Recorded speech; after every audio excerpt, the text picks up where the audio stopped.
말씀이 육신이 되어 논리적으로 맞지 않습니다. 말씀이 단어, 언어인데 이 말씀이 모아져서 문장이 되고 글이 되잖아요. 문장이 되고 글이 된다고 해서 그 말씀이 육신이 될 리가 있습니까? 안 맞아요. 헷갈리기도 하고 우리 이성으로 도저히 해석할 수가 없습니다. 말씀이 육신이 되었다. 이것이 사실이라 그러면 기적 중에 기적입니다. 최고의 기적입니다. 그뿐만이 아니고 세계 신기록을 갖고 있는 거죠. 그 신기록을 그 누구도 깰 수 없는 기록이 될 수가 있습니다. 그런데 만약에 이 말씀이 생명력이 있다 그러면 가능성이 있을 것이다. 이런 추론을 하는 겁니다. 오늘 말씀을 들으면서 모든 걸 다 내려놓고 너무나 잘 아는 내용인데 제로 상태에서 오늘 말씀을 상고하시기 바랍니다. 이 말씀 예수 그리스도에 대해서 성탄에 대해서 말씀이 육신이 된 것에 대해서 너무나 익숙해져 있는 거기 때문에 초신자 입장에서 오늘 말씀을 잘 따라오시기를 바랍니다. 자, 말씀의 특징부터 이해를 해야 될 것 같습니다. 이 문제를 해결하기 위해서 요한복음 1장 1절입니다. 같이 읽습니다. 시작. 태초에 말씀이 계시니라. 이 말씀이 하나님과 함께 계셨으니 이 말씀은 곧 하나님이시니라. 태초에 말씀이 계셨다. 이 태초라는 말 많이 들었죠. 창세기 1장 1절에 태초에 하나님이 천지를 창조하시니라. 그 태초와 똑같은 동의어입니다. 이 세상의 시공간이 시작되는 그 시초에 이미 말씀이 존재했다. 이 세상 우주 만물이 창조된 그 시점에 이미 말씀이 존재를 했는데 그 전에 존재했다는 거예요. 이것을 우리는 말씀의 선제성이라고 부릅니다. 이 말씀의 특징이죠.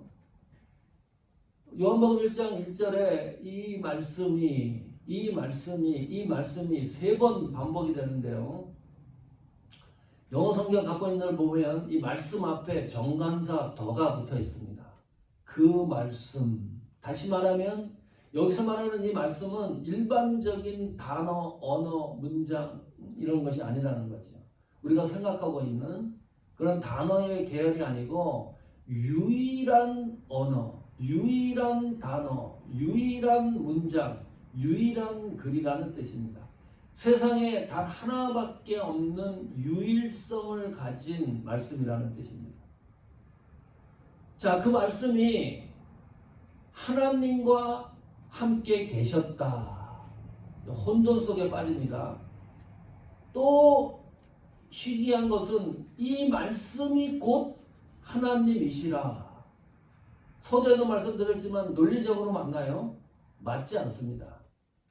하나님과 함께 계셨고 이 말씀이 곧 하나님이시니라. 그러면 말씀이 하나님이라는 건데 그 말씀이 하나님이라는 것을 분명히 성경에 기록되어 있기 때문에 이 말씀을 하나님으로 바꿔서 한번 읽어보겠습니다. 태초에 하나님이 계시니라. 이 하나님이 하나님과 함께 계셨으니 이 하나님은 곧 하나님이시니라. 이해가 됐습니까? 우리는 신앙생활을 좀 오래 했기 때문에 금방 눈치를 채는데 평신도들이 이 문장을 읽으면 도무지 이해할 수가 없는 거예요. 제로 상태에서 요한복음 1장 1절을 이해를 한다 그러면 천재 중에 천재입니다. 이해가 될 수가 없어요. 그러면 기독교는 유일신 하나님 종교라 그랬는데 웬걸 하나님이 또 계시네. 그렇죠? 하나님이 하나님과 함께 계셨고 그 하나님은 곧 하나님이라 그랬으니까 뭐 하나님이 몇 명이라는 얘기냐. 삼위일체 이론. 이것을 이제 설명을 하는데 도무지 설명이 안 되니까요. 우리는 이 말씀이 예수 그리스도라는 것을 이미 잘 알고 있습니다. 그래서 제로에서 전혀 모르는 상태에서 오늘 말씀을 상고하라고 전제를 달았습니다. 다시 한번 이 예수 그리스도에 대해서, 하나님에 대해서 우리 신앙의 가장 표범이 되는 이 문제에 대해서 성탄절에 다시 한번 심중 깊게 생각해 보자는 거예요. 자, 삼위일체가 뭐예요? 성부, 성자, 성령이 계십니다. 이것을 설명할 길이 없으니까 그 물을 담아 넣는 댐에 비유하기도 합니다. 물이 있고 물을 막는 가로막이 있고 또 수문이 있어서 그 댐이라고 하지 않느냐. 성부, 성자, 성령 삼위를 그렇게 설명을 해요. 충분히 이해가 가십니까? 또 어떤 분은 또 이렇게 설명해요. 가족 관계로 아버지와 어머니가 있고 자녀들이 있다. 그래서 이게 삼위일체 아니냐? 그럼 자녀를 못 낳는 사람은 또 어떻게 되는 거예요? 아니, 댐에 비유를 했는데 댐에 가뭄이 들어서 물이 하나도 없으면 또 어떻게 되는 거예요? 또 트라이앵글, 삼각형, 성부, 성자, 성령이 있는데 이것이 삼위일체다. 이 꼭지점, 성부, 성자, 성령. 그래도 만족스럽지가 않아요. 삼위일체 교리는 성부, 성자, 성령이 있는 것은 분명하고 확실한데 설명할 수가 없습니다. 인간의 지성과 논리와 이성으로. 인정할 건 인정을 해야 돼요. 이해가 되지 않는다. 도저히 이해가 되지 않는데 성경에는 성부 하나님, 예수 그리스도, 성령이 존재한다고 말씀하고 있습니다. 한 가지 그런데 분명하고 확실한 게 있습니다. 그것이 뭡니까? 이 말씀은 신적 권위와 동등된 말씀이다. 그거는 인정할 수가 있어요. 왜냐하면 이 말씀이 곧 하나님이시기 때문입니다. 여기까지 충분히 이해하셨죠? 자, 요한복음 1장 2절 보십시오. 요한복음 1장 2절부터가 더 복잡해집니다. 읽어보십시오. 시작. 그가 태초에 하나님과 함께 계셨고 1장 1절에는 태초에 말씀이 계시니라 그랬습니다. 근데 느닷없이 1장 2절에 와서는 전에 우리가 추측했던 것이 이제 마저 들어갑니다. 2절에는 그가 태초에 하나님과 함께 계셨고 그 말씀이 인격체가 됐어요. 우리말 성경도 그가 사람이 됐어요. 영어 성경 3인칭 단수 주어로 사용이 됩니다. 그 말씀이 예수 그리스도 그가 됐습니다. 3절 볼까요? 다시 읽으십시오. 시작. 만물이 그로 말미암아 지은 바 되었으니 지은 것이 하나도 그가 없이는 된 것이 없으니라. 여기서는 더 한 발 더 나갔습니다.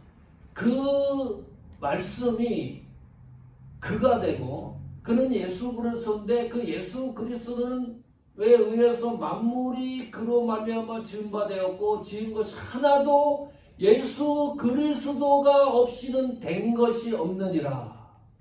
놀라운 일이죠. 이 세상 우주 만물의 시초가 창조되기 전에 이미 예수 그리스도가 존재하고 있었다. 삼위 하나님이 이미 존재하고 있었다. 이건 놀라운 사실입니다. 창세기 1장 26절 읽어보십시오. 20회 창세기 1장 16절 26절 자, 다같이 한번 읽어보겠습니다. 시작. 하나님이 가라사대 우리의 형상을 따라 우리의 모양대로 우리가 사람을 만들고 그로 바다의 고기와 공중의 새와 육축과 온 땅과 땅에 기는 모든 것을 다스리게 하자 하시고 여기는 하나님이 가라사대 우리의 형상을 1인칭으로 쓰인 게 아니죠. 하나님 자신 이거는 복수 형태 우리로 사용되고 있습니다. 그러니까 성부, 성자, 성령이 이미 창세전에 존재하여 있었고 그 하나님 되시는 성부 하나님, 성자 예수님, 성령 하나님 삼위가 움직여서 세상이 창조되었고 우리가 창조되었다는 것을 성경이 말씀하고 있습니다. 놀라운 사실이죠. 이것이 논리적인 성경의 기록입니다. 자, 그 신이 되시는 예수님이 이 땅에 오셨어요. 육신을 입고. 요한복음 1장 14절로 다시 돌아가 보십시오. 말씀이 육신이 되었다 그랬잖아요. 예수님이 신이 인간이 된 사건이 성탄이라는 의미입니다. 이거 모르는 분은 없죠. 예수님이 이 땅에 오신 거 육신을 입었다. 이것도 다시 한번 상고해야 될 말씀이에요. 육신이라는 말은 헬라어로 두 가지 의미가 있는데 하나는 그냥 일반적인 몸, 이게 육신입니다. 두 번째 의미는 타락하고 도덕적으로 연약한 상태를 지칭할 때 육신이라는 단어를 사용을 했습니다. 예수님에게 사용된 여기 말씀이 육신이 되었다라고 했을 때 이 육신은 두 번째 의미로 사용된 겁니다. 다시 말하면 예수님이 인간이 가지고 있는 한계성, 가장 연약한 연약성, 그런 존재로 이 땅에 오셨다는 거예요. 왜 하나님이 이렇게 오셨을까? 궁금하지 않습니까?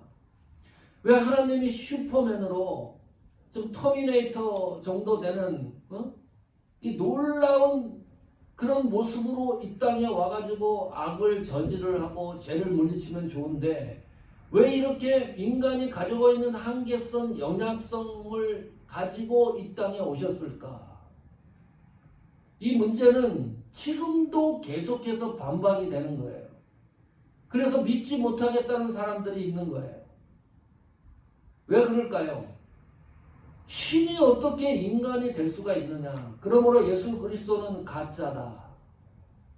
자, 하나님은 신은 무한하신 분이고 광대하신 분인데 우리 인간은 유한한 존재이고 이 우주가 약한 존재인데 어떻게 무한한 것이 유한한 것으로 들어올 수가 있느냐? 유한한 것이 무한한 것으로 들어가면 가능한데 이론적으로 맞지 않는다.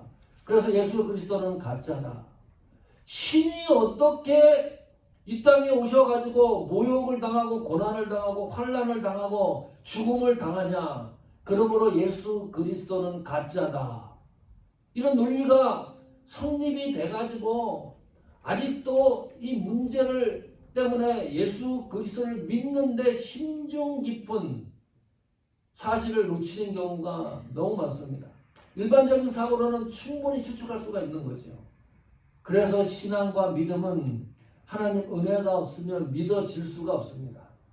이런 여러 가지 종합을 해보면 도무지 믿어질 수 없는 사실들을 우리가 믿고 있는 이 자체가 놀라운 일입니다. 자, 예수님이 이 땅에 오신 목적이 뭘까요? 이유가 뭘까요? 그 가장 큰 이유 중에 하나가 히브리서 4장 15절입니다. 같이 읽습니다. 시작.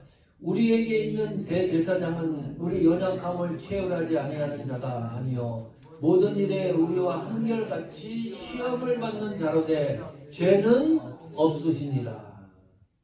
명쾌하죠. 여기 대제사장은 예수 그리스도를 지칭합니다.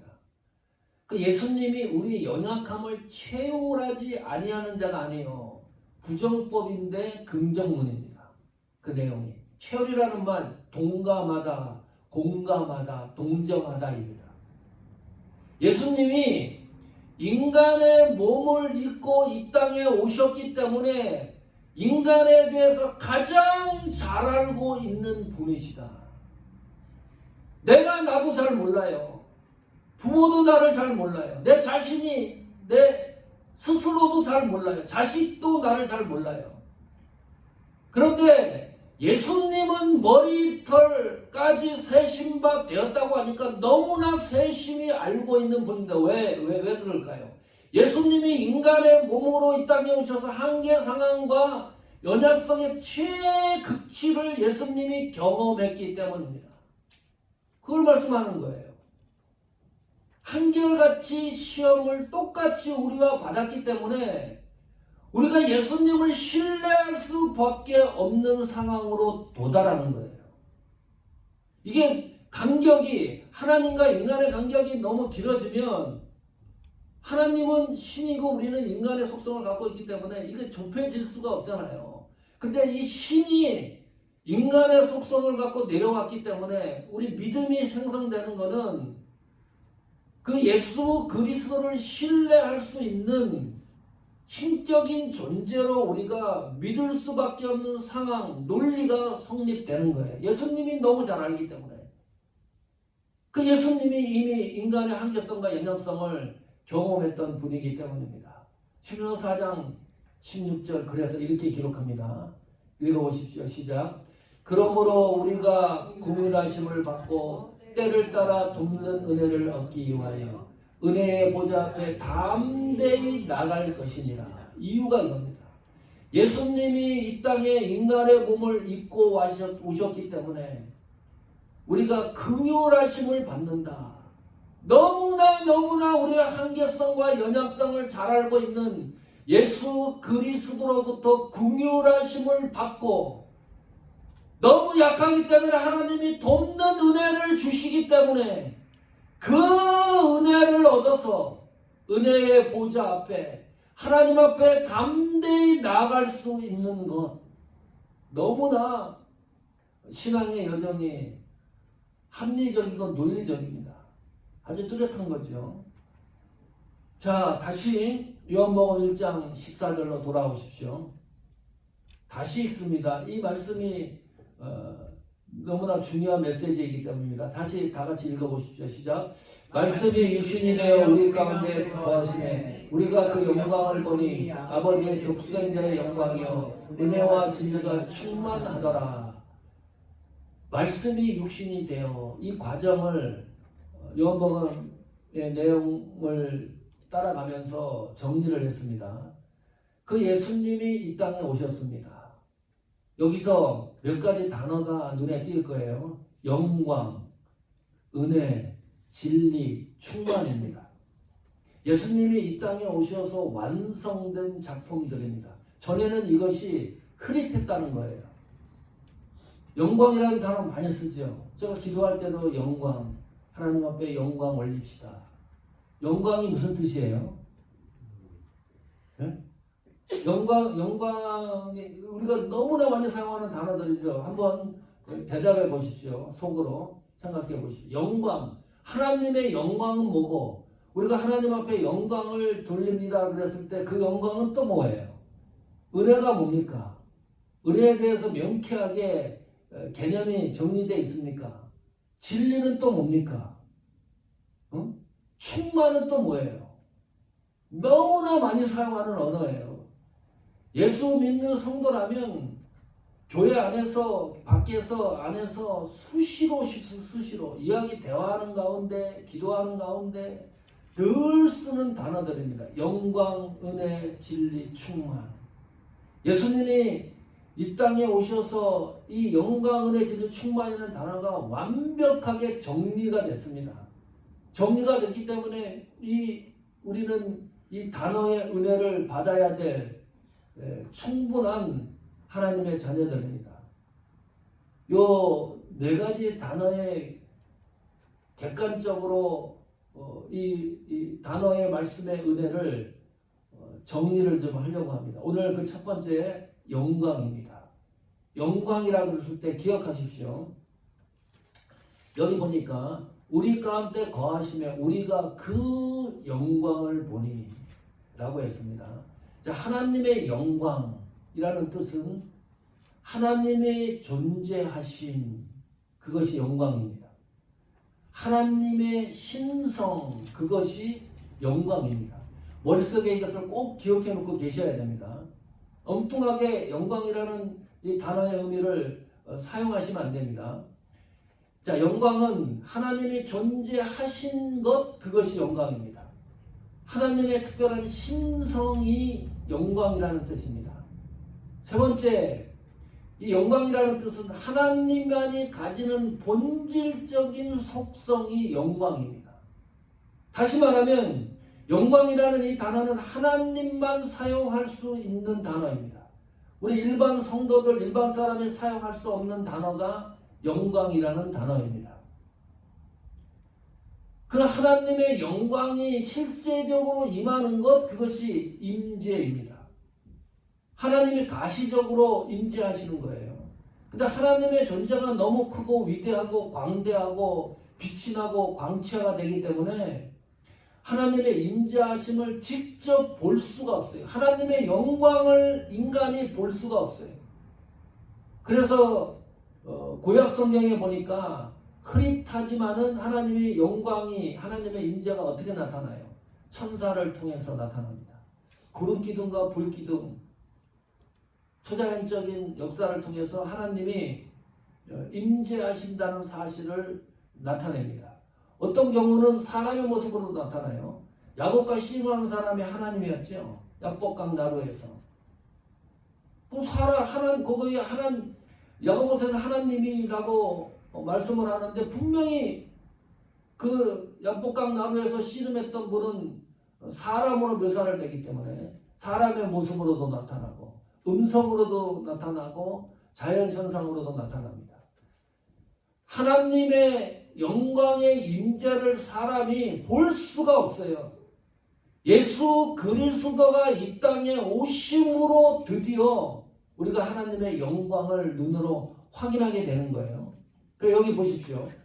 말씀이 육신이 되어 우리 가운데 거하심에 우리가 그 영광을 보니, 놀라운 일입니다.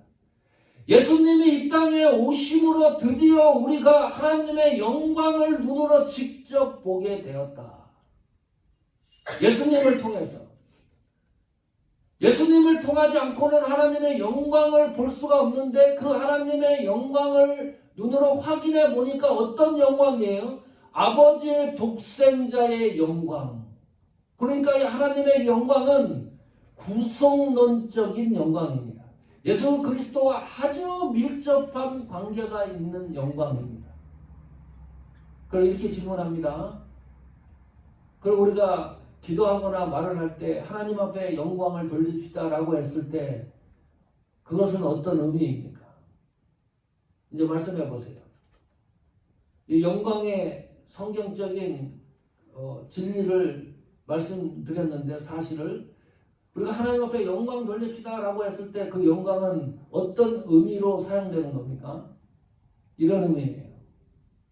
하나님 존재 앞에 나는 무릎을 꿇습니다. 하나님 앞에 영광 돌립시다라고 했을 때 그런 의미가 내포되어 있는 겁니다. 두 번째 의미는 하나님이 나를 불러주신, 하나님 자녀 삼아주신 그 은혜에 감동하고 감격해서 하나님을 내 일평생 찬양하겠습니다. 이 순간도 찬양하고 전에도 찬양하고 경배하고 훗날에도 찬양하고 경배하겠습니다 라고 하는 신앙의 결단이 숨어 있는 것이 우리가 잘 사용하는 하나님 앞에 영광을 돌립시다 라고 했을 때 표현입니다. 함부로 사용할 수 없는 거죠. 내가 하나님 앞에, 하나님 존재 앞에 무릎을 꿇지 않는 상태에서 하나님 앞에 영광을 돌린다? 그거는 가짜입니다. 내가 하나님 자녀된 구속의 감격으로 하나님 앞에 영광을 돌린다. 그 마음의 자세가 없으면 하나님 앞에 영광을 돌린다는 것은 그냥 우리가 이야기하는 수준에 불과한 거예요. 한 번은 모세가 산에 올라가서 하나님 앞에 십계명을 하나님이 친필로 썼습니다. 돌판에. 그 모세가 안 내려오는 거예요. 몇 날 며칠 날 하산하겠다 백성들에게 얘기를 했으면 되는데 그러지 않고 내려오는 날짜를 얘기를 안 하니까 이 답답한 거예요. 그 밑에 있는 이스라엘 백성들이. 무슨 일을 했습니까? 모세는 안 내려오고 금송아지를 만들었어요. 자, 금송아지를 만들어 놓고 이렇게 얘기를 하는 거예요. 이 금송아지를 하나님처럼 섬기자. 그랬으면 양심이 좀 있는 건데 그렇게 말하지 않습니다.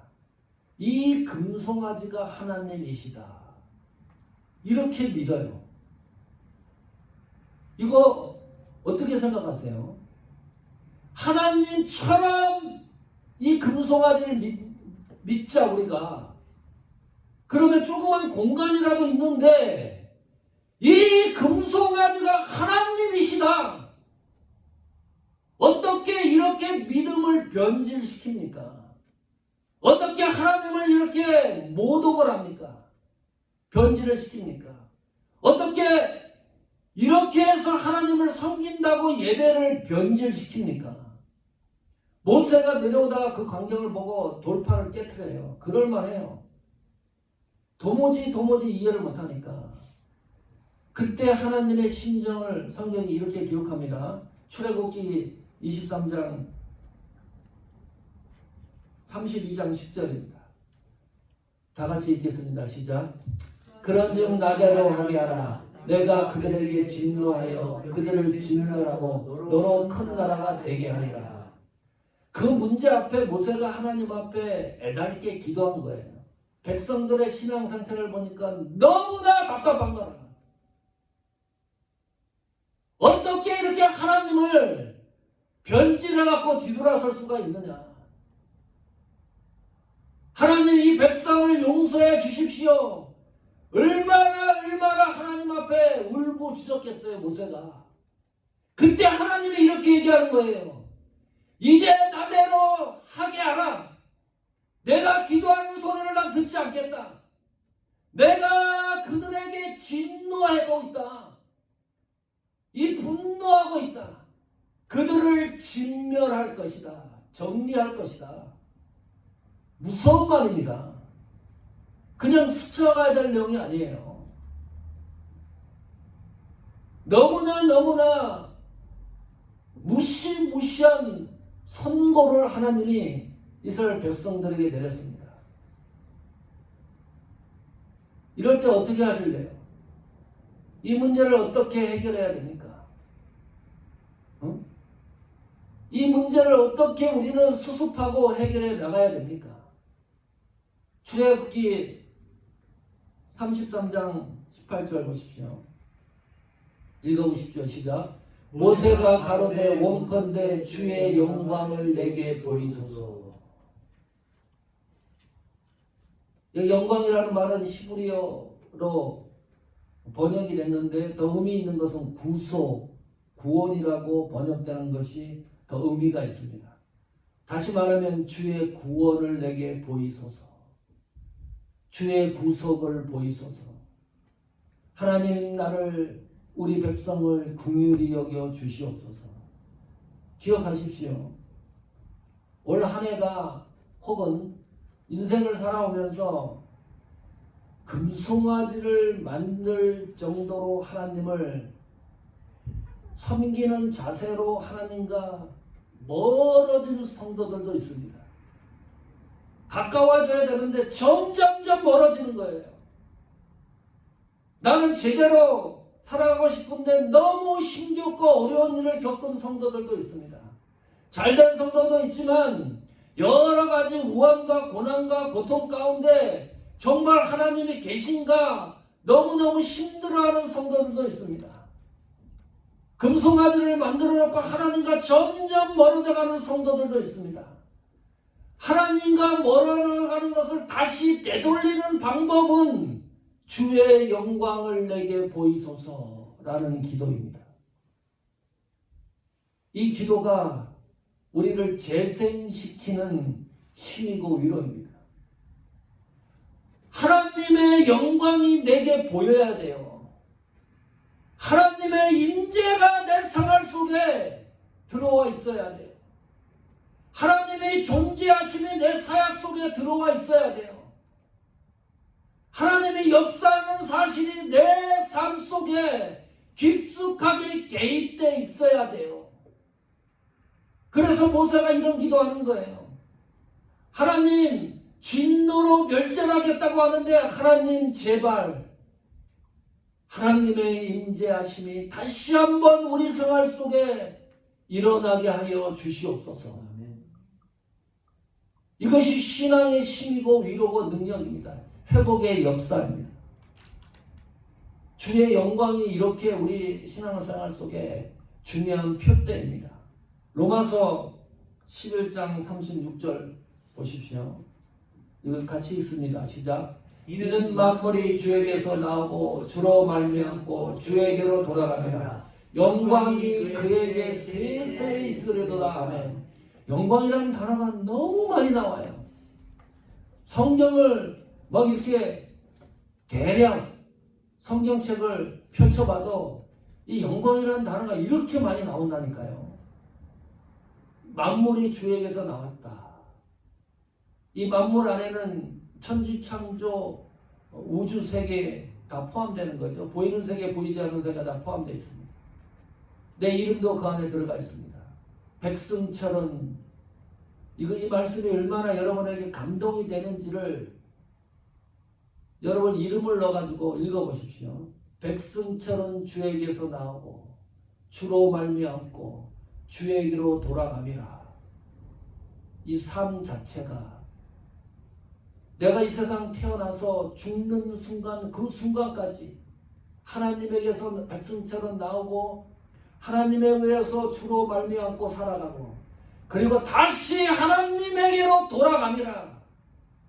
그 삶 자체가 영광이에요.